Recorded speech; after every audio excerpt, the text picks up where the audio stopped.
സമയം 9:30 This is All India Radio, Thiruvananthapuram.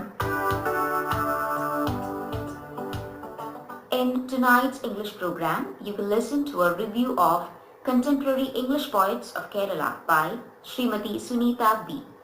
The English poetry scene in Kerala is pretty varied in genre and tone. Today, I have picked up 4 anthologies of poetry in English by poets of Kerala to check out what inspires contemporary English poetry here.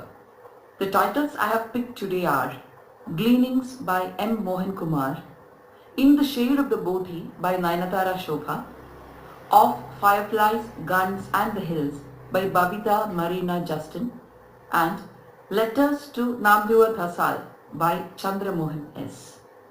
Of these poets, 2 are men and 2 are women. Both women are artists as well. The men stand at the extreme ends of the age spectrum. One is a research student with a rare fire in his bones. The other is a retired civil service official who has seen much of life. One of the women poets is an academic. The other lives by words. The men seem more prolific, but the women have much to say in fewer words. So here goes.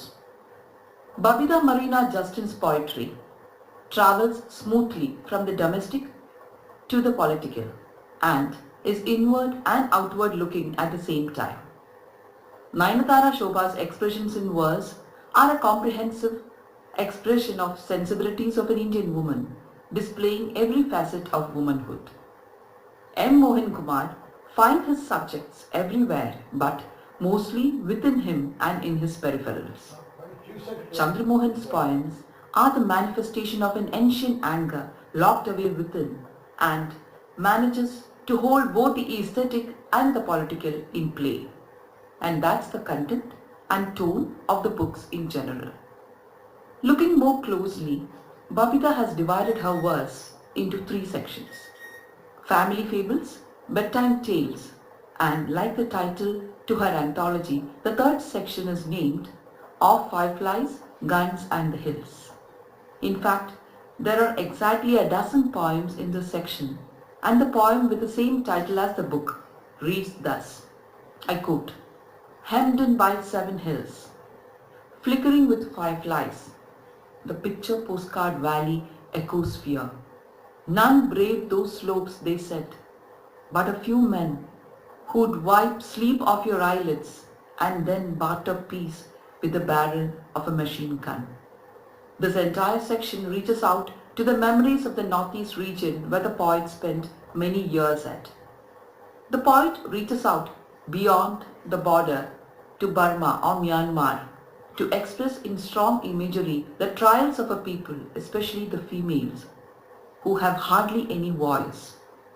See how the poet ends the poem, lines upon the hanging bridge of Dawaki, its subtle and unwavering strength documented in verse.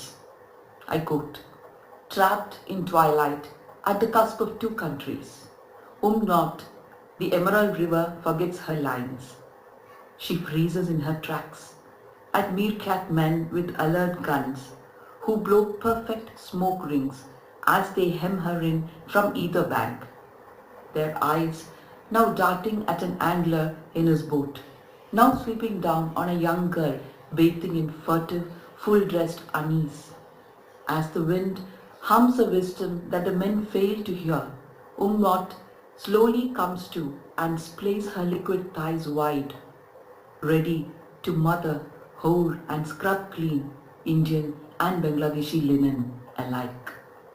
Nayanathara Shobha, on the other hand, uses a subtle underplay of words intermingled with her expressions in paint in the book to portray the Indian woman in an eternal cosmic tussle with her gender status. Of how, as she mentions in her poem, when bamboo flowers, she had begun to love life, to cherish life in all its myriad complexities. She, the poet, wonders with her child why God doesn't speak or eat or move, why he doesn't have a mother, then why he needs these flowers. The poet muses how being a child is so easy, and how a 70-year-old mother of a friend feels a cloistered existence in the 7th floor apartment complex with no neighbors, plenty of housekeeping, and her life moving at a snail's pace. Life for the poet is a jigsaw puzzle which she cannot solve today but will try again tomorrow. M. Mohankumar's anthology sets its tone with the very first poem, If Only They Had Sent Me to School, and it opens with the lines, My mother never went to school. An old man taught her at home, a squint-eyed old man said to be the wisest in the village. In 3 years, he exhausted himself and his learning. The same mother appears in the very next poem and it's called My Mother's Music Lessons. The poem opens thus. My mother was a good singer, though she never performed in public. This mother appears in the next poem, The Wristwatch.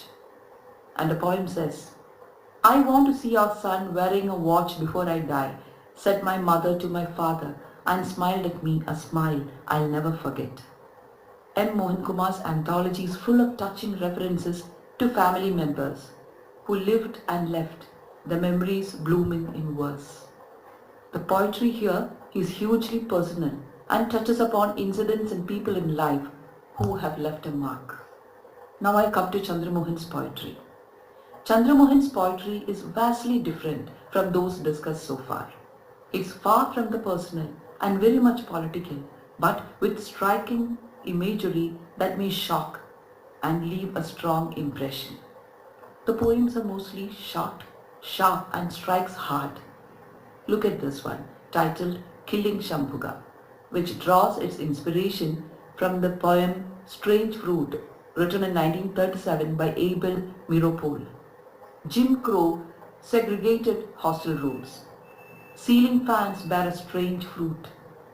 Blood on books and blood on papers. A black body swinging in mute silence. Strange fruit hanging from tridents. His poem on Nangeli, the heroine of the Travancore tale of resistance, begins thus. Twin streams of blood, voluble, flow from festering wounds of Nangeli with the semi-divine fury of Kannagi. This poem I quote is on Irum Sharmila and titled License to Kill.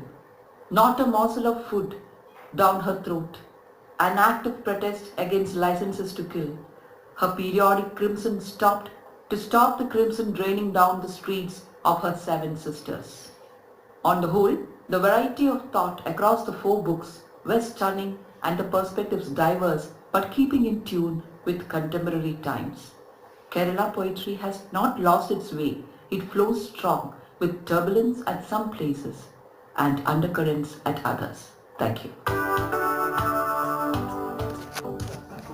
You are listening to a review of Contemporary English Poets of Kerala by Srimati Suneetha B. This